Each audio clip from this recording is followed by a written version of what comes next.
हाँ दवा इंजेक्शन मिला नहीं बस इंजेक्शन और उसका जाम का इमीडिएट जरूरत नहीं है डॉक्टर साहब, और अभी 1 घंटे बाद अभी आया बोलते 5 मिनट हुआ, पता चला मुझे कि वो आया और वो बता रहे हैं जितने भी वार्ड में है कि अभी तक डॉक्टर राउंड पे आया नहीं है।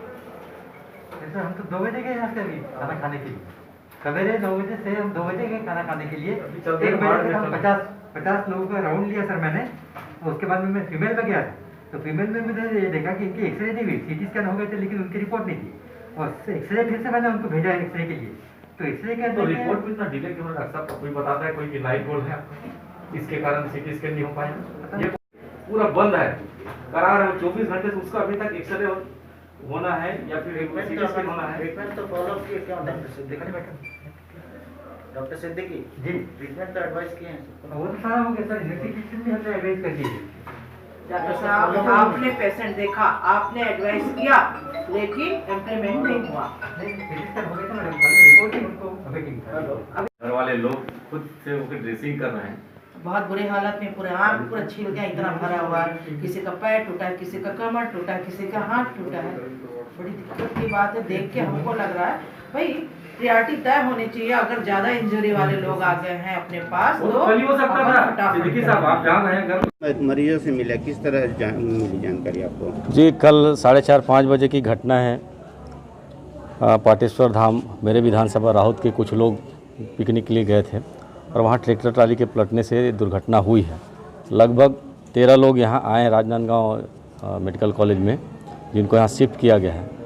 लेकिन कल शिफ्ट करने के बाद लगातार लापरवाही है। मैं अपने विधानसभा के जनप्रतिनिधि होने के नाते मैंने मरीजों से लगातार बात की है। वो बोले कि यहाँ कोई सुविधा हमको नहीं मिल पा रही, या तो फिर हमारा इलाज करे या फिर हमको अगले अस्पताल के रिफ़र कर दे। तो मैं आज उसी चीज़ को देखने के लिए बगैर किसी को बताए औचक निरीक्षण में माननीय मेयर साहब के साथ यहाँ आया हूँ, और देखने के बाद बिल्कुल मुझे लापरवाही यहाँ पे नज़र आई। मैंने स्वास्थ्य मंत्री को भी आज की लापरवाही से अवगत करा दी गया है, और सुपरिटेंडेंट बेग साहब को भी मैंने बताया कि आपके यहाँ ये स्थिति है, या तो आप नहीं चला पा रहे हैं या लोग आपकी नहीं सुन पा रहे हैं। व्यवस्था दुरुस्त होनी चाहिए। अगर नहीं होगी तो इसके लिए चाहे जो भी आपको कड़ा निर्णय लेना पड़े, चाहे सस्पेंड करना पड़े, चाहे जो भी करना पड़े, लेकिन हॉस्पिटल की व्यवस्था दुरुस्त करनी पड़ेगी। ये मैं बोल के जा रहा हूँ। और 1 सप्ताह के अंदर मैंने चाहा है कि अगर आपके जिला मेडिकल कॉलेज की व्यवस्था सुधरी नहीं होगी तो इसके लिए फिर जो भी शासन स्तर पर निर्णय लेना पड़े उसके लिए मैं शासन को भी संप्रेषित लगातार निरीक्षण करती है। बिल्कुल व्यवस्था सुधारने का बोलती भी है, लेकिन व्यवस्था नहीं सुधारी। क्या लगता है कड़ी कार्रवाई की जरूरत है? बिल्कुल कड़ी कार्रवाई की जरूरत। मैंने स्पष्ट बोल दिया। माननीय मंत्री जी को 2 बार मैंने फोन से भी अभी बात हुई है, और सुपरिटेंडेंट बेग साहब को मैंने बात करा दिया है। फिर आप लोग देखिए, और जिसकी भी लापरवाही अगर इसमें आई है सबसे पहले आप उसको निलंबित कीजिए, उसके बाद बाकी बात होगी। डेडलाइन आपने डेडलाइन पे तारीख फिर आज आपको औचक दौरा करना है माननीय जी। आज की जो समस्या मैंने देखा, इसके पहले भी शिकायत आई और कई बार मैंने निरीक्षण किया। अधीक्षक बेग जी को मैंने बहुत बार हिदायतें दी, इसके पहले डॉक्टरों को हिदायत दी। सिर्फ मौखिक तौर पर कार्य दिख रहा है, ज़मीनी स्तर पर जाके वार्डों में जाके मॉनिटरिंग नहीं की जा रही है।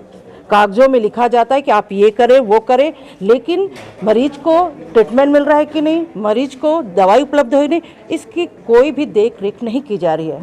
आज जब पाटेश्वर धाम गए हुए कुछ नागरिक जो बालोद के हैं, आदरणीय हमारे संसदीय सचिव जी पहुँचे हैं, तब औचक निरीक्षण पर जब देखा गया कि 13 मरीजों के साथ भी प्रॉपर ट्रीटमेंट, प्रॉपर मॉनिटरिंग नहीं हुई। जिस तरह समय पे सीटी स्कैन होना चाहिए, जहाँ पे एक्सरे होना चाहिए या दवाई मिलनी चाहिए, प्रॉपर नहीं मिल पाए। तो पहले जिम्मेदारी तय करनी चाहिए कि कौन जिम्मेदार है इसके लिए, और जो भी इस पर लापरवाही बरतता है उस पर कार्रवाई होनी चाहिए। हमारे संसदीय सचिव जी ने कहा है कि निश्चित रूप से कार्रवाई होगी, तो ये कार्रवाई हो, ऐसा मेरा निवेदन है हमारे स्वास्थ्य मंत्री से भी और मुख्यमंत्री से। मरीजों ने किस तरह बताया कि किस तरह लापरवाही बरती गई है? डॉक्टर नहीं आए, पहुंचे? जी जी, और क्या क्या और बताया? मरीजों ने कहा कि हमको प्रॉपर चेक नहीं किया जा रहा है, कोई देखने नहीं आ रहा है, हमारा एक्सरे नहीं हुआ, किसी ने कहा हमारा सीटी स्कैन नहीं हुआ, और उसकी हमने बात सुनी और इस बात को डॉक्टर के पास रखा। डॉक्टर बेग ने कहा कि मैंने लिख के दे दिया था, अब लिख के दे दिया। और उनके वार्ड बॉय ने कहा कि हम ड्रेसिंग नहीं करेंगे, संडे है। खुद पैरे जो आए हैं परिवार के लोग वो ड्रेसिंग कर रहे हैं, बहुत बुरी हालत में है। मैंने देखा है। बिल्कुल।